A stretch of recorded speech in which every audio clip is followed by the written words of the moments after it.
ಸರಿ ಸರಿ.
ಪರಮಾತ್ಮನಿಂದಲೇ ಸೃಷ್ಟಿಸಲ್ಪಟ್ಟಂತಹ ಪ್ರಪಂಚದಲ್ಲಿ ಪಂಚಭೌತಿಕವಾದಂತಹ ದೇಹಧಾರಣೆ ಮಾಡಿದಂತಹ ಮಾನವನೊಬ್ಬ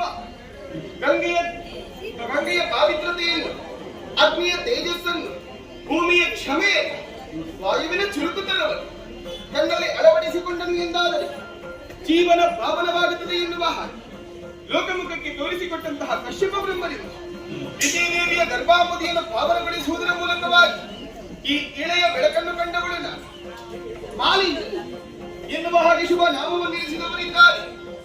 ಗಿಡವನ್ನು ಬೆಳೆದು ಮರವಾಗಬೇಕಾದರೆ ಕಾಲಕಾಲಕ್ಕೆ ಅದಕ್ಕೆ ಬೇಕಾದಂತಹ